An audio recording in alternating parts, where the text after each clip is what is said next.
Տիկին Կարապետյան, դուք ձեր աջակցությունը բացահայտ հայտնել եք Սրբազան շարժմանը, հիմա ծանոթանալով այդ ձայնագրություններին, հաղորդագրություններին, ինչ տպավորություն եք ստացել, վերաբերմունք փոխվել է։ Տեսեք, այս իշխանությունների ձեռագիրը չի փոխվել եւ մենք մեկ անգամ չէ որ տեսել ենք շինծու ձայնագրություններ, ինչ որ այսպես կարած անփութորեն պատրաստված գործեր, երևի թե առաջինը երջանկայիշատակ Մանվել Գրիգորյանի գործն էր, երբ ժողովուրդը դեռ գտնվում էր էյֆորիայի տակ եւ շատերը հավատացին, սակայն հետագա ընթացքը ցույց տվեց ինչպես է եղել եւ ինչ է եղել։ Սրբազան պայքարի մասին ես նոր իմ մոդել եմ գրել, Բագրատ Սրբազանի գրքերը կարդացած մարդը չի կարող հավատալ այդ բայևիկ սցենարին, որը մեզ ներկայացրեցին։ Այդ անփութորեն, արագ, ինչ որ իրենց համապատասխանեցրած, ներկա իշխանությունների ոճի մեջ ինչ որ այդ ահաբեկչական գործողությունները, որոնք կատարվելու են մարդկանց կողմից, ովքեր իրենց ամբողջ կյանքի ընթացքով ցույց են տվել, որ նրանք խաղաղության քարոզիչներ են, որ նրանք հայրենիքի պաշտպաններ են, որ Սրբազան պայքարը կոչվեց Սրբազան, են Սրբազանի բառերը մեջ բերեմ, որպեսզի մենք ունենանք պատիվ եւ հայրենիք։ Պատիվ եւ հայրենիքը որևէ կերպ չի ենթադրում ահաբեկչություն եւ երևի կհիշեք հունիսի 12-ի դեպքերը, երբ իշխանությունների կողմից նետվեցին նեռնակներ մեր բոլորի վրա, Բագրատ Սրբազանը փոխեց մարտավարությունը, արյունահեղությունը կանխելու համար։ Դուք ասացիք ահաբեկչություն չէ, բայց այդ տեսեք Ալեն Սիմոնյանը հենց նոր մի քիչ առաջ ՀՄԿ-ի եթերում հայտարարել է, որ սա ակնհայտ տերորիստական ակտի նախապատրաստում է եւ սա նոր հոկտեմբերի 27-ից փրկվելու դեպք էր։ Այս մասին հայտարարել է նա։ Դուք լուրջ մտածում եք, որ ես հիմա մեկնաբանելու եմ Ալեն Սիմոնյանի մտքերի շարանը։ Ալեն Սիմոնյանը ցավոք այն մարդն է, ով այսօր զբաղեցնում է ազգային ժողովի նախագահի աթոռը, բացարձակապես չընկալելով եւ չհասկանալով որտեղ է նա գտնվում։ Ցավոք մեր երկիրը այսպիսի առճակատման եւ այսպիսի ցնցումների տանում է հենց իշխող Վերնախումբը իրենց վերջին շրջանի սոցիալական բևեռացմամբ, եսի նկատի ունեմ քաղաքացիական բևեռացումը, որտեղ ինչպես տեսնում եք, բառապաշարը փոխվել է հանրության հետ խոսելու, ընդդիմադիրները դարձել են նույն վարչապետի տիկնոջ բառերով էլ ոչիլներ էլ ավելի վատ բաներ։ Դուք որպես կին, որ այդ ամեն ինչը կարդում եք, եթե կարողանում եք կարդալ, ինչ եք զգում, տիկին Կարապետյան։ Ես ամաչում եմ առաջինը մեր հասարակության համար, երկրորդը միջազգային հանրության համար։ Երեկվա այդ խուլիգանական արտահայտությունից հետո առաջինը ես ընթերցել եմ ադրբեջանական մամուլը, տեսել եմ ինչպիսի երջանիկ հրճվանք է, հրճվանքը ի դեպ այսօր շարունակվում է, որովհետև Բագրատ Սրբազանին տերորիզմի մեջ մեղադրանքը երևի թե անգամ ինձ թվում է անգամ Էրդողանի մտքով չէր անցնի այսպիսի սցենար մշակել, ինչպես ոնց են բացատրել, հետաքրքիր, դուք անգլերեն գիտեք, էլի, մեկ մեռելից դաչին ոնց են թարգմանել, որ հասկանան դա ինչ է նշանակում։ Միջազգային հանրությունը կույր է։ Մենք հիմա այսօր ապրում ենք ժամանակաշրջան, երբ նույն Եվրոպային պետք է վերադարձնենք Եվրոպայի արժեքների, երբ դեմոկրատիայի բնորան հանդիսացող Եվրոպայի խորհրդին մենք պետք է հիշեցնենք ինչ է նշանակում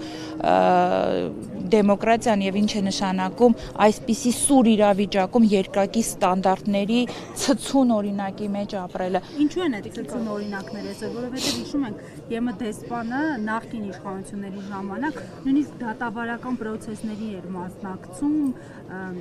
եւ կոմենտներ, քննադատություններ էր ուղղում։ Այսօր ինչու ականատես չենք լինում նույն Եվրոպայի ակտիվությանը, ինչու ականատես չենք լինում են իրավապաշտպանների ակտիվությանը կամ որոնք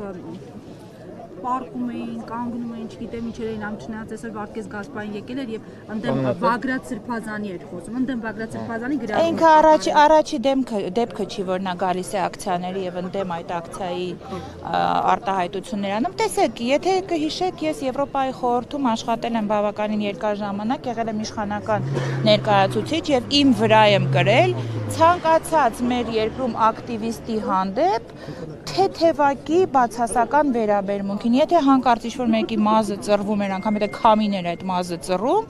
մենք մեղավոր էինք լինում ամեն ինչին։ Սկսած պատերազմի օրերից մինչ օրս ես նամակագրական կապի մեջ եմ եվրոպացի իմ երբեմնի գործընկերների հետ եւ ես տեսնում եմ այդ շահերի փոփոխությունը։ Ստացվել է այնպես, որ գերտերությունների այս խաչմերուկում, որտեղ մենք գտնվում ենք, մենք կորցրել ենք մեր հեղինակությունը։ Ոչ թե մենք փոխել ենք վեկտորը, ոչ թե մենք փոխել ենք ուղղությունը, մենք ինչ որ Եվրոպա ենք գնում դեպի կամ մենք Ռուսաստանին ենք, ոչ մենք կորցրել ենք մեր հեղինակությունը եւ ցավոք այսօր մեր մասին մեծ քննարկումները տեղի են ունենում առանց մեր մասնակցության եւ դա է որ մեզ ոչ հարգում են, ոչ տեսնում են, ոչ ինչ որ ձևով փորձում են միջամտել։ Կարապետյան, դուք Ավդալբեկյան փողոցի վրա գտնվող Բագրատ Սրբազանի վարձակալած բնակարանում եղել եք թե չէ։ Եղել եմ։ Մեկ անգամ չէ որ եղել եմ։ Այդ հանդիպումների ժամանակ ինչ քննարկումներ եք ունեցել, արդյոք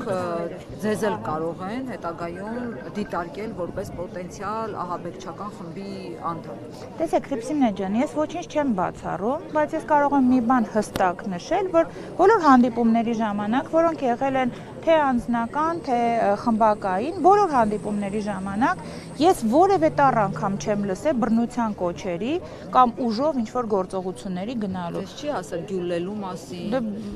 Ես հասկանում եմ ձեր հարցի ենթատեքստերը, իհարկե այդ ամեն ինչը հասկանում եմ, բայց Բագրատ Սրբազանի մեջ տեսնել ահաբեկիչ եւ չնայել սեփական հայլիի մեջ դա բարդ է, էլի։ Բոլոր հանդիպումների ժամանակ բնականաբար մտահոգված քննարկվել է երկրի վիճակը, բնականաբար քննարկվել է իշխանափոխության հարցերը, զուտ օրենքի շրջանակներում սահմանադրական ճանապարհով շատ ենք խոսել մենք միասին իմպիչմենտի մասին, շատ ենք խոսել 26 թվականի ընտրություններին սպասել չսպասելու մասին, բայց այնինչ այսօր հрамցվեց, գիտեք, եթե այսքան լուրջ չլիներ, կարելի էր լիաթոք ծիծաղել։ Այդ կատակները, որ հիմա սոցիալական ցանցերում պտտվում են, որ Իսկանդեր են գտե, Արեշնիկ են գտե, կարելի էր լիաթոք ծիծաղել, եթե այսքան լուրջ չլիներ ամեն ինչ։ Եթե Հրայր Սարգսակին օրինակ կարելի է առաջադրել մեղադրանք, որ նա իշխանությունը յուրացման է գնում, դա ծիծաղ է առաջացնում, բայց ես ցավ եմ ապրում։ Նրանք իմ ընկերներն են, նրանք մարդիկ են, ովքեր մտահոգ են։ Ի վերջո մարդիկ են, ովքեր հողն են պաշտպանում, ոչ թե գնում են Թուրքիայի հողն են համբուրում։ Ինչ է կարծում, եկեղեցու դեմ ինչ գործողություններ են հաջորդելու, որովհետև Փաշինյանը խոսում է արդեն գործողությունների պլանի մասին։ Սա համապարփակ գործողությունների ծրագիր է, որը միտված է նրան, որպեսզի 26 թվականի ընտրություններին իրենք հարթեն ճանապարհ։ Իդեպ շատ հետաքրքիր ես նայում այդ իրենց ծրագրին, նրանք անում են ամեն ինչ, կիրառում են թե փափուկ ուժ, թե բիրտ ուժ, ինչպես տեսնում եք, ես էլի առիթ եղել ասել եմ, Գյումրիի ընտրություններին եւ Փարաքարի ընտրություններին պարտվեցին, ես կարծում եմ, որ դիտավորյալ, որպեսզի դիմությանը ներքաշեն ընտրական գործընթացի մեջ եւ հավատացնեն, որ տեսեք մենք նաեւ պարտվում ենք, նրանք սակայն նրանք արդեն պատրաստում են քաղաքական գործիչներ, ովքեր կլինեն ընդդիմություն, ես այսօր կարդացել եմ մի քանի գրառում, ովքեր ասում են, որ ահաբեկչությունը անընդունելի է, ասենք օրինակ նույն Դավիթ Սանասարյանը, ում ես շատ լավ ճանաչում եմ ու ում մասին մինչև վերջին հայտի դեպքերը ունեի շատ դրական կարծիք, ինչպես կարող է Բագրատ Սրբազանին համարել ահաբեկիչ։ Այսինքն սա մեծ մի ծրագրի մասերից մեկն է։ Նրանք գնալու են ընտրությունների ճանապարհով, վերցնելու են փոքրամասնության իշխանությունը, ինչպես ասվում է, եւ նրանք լուրջ մրցակիցներին, մարդիկ, ովքեր անկոտրում են, ինչպիսին է Բագրատ Սրբազանը, ինչպիսին էր մենք տեսանք Սամվել Կարապետյանի այդ աղաղակող դեպքը, կլինեն էլի անուններ, ես կարծում եմ, այսինքն այն թիմերի հանդեպ, ովքեր նահանջը չգիտեն ինչ է, կիրառելու են բոլոր հնարավոր միջոցները։ Ես եմ շնորհակալ։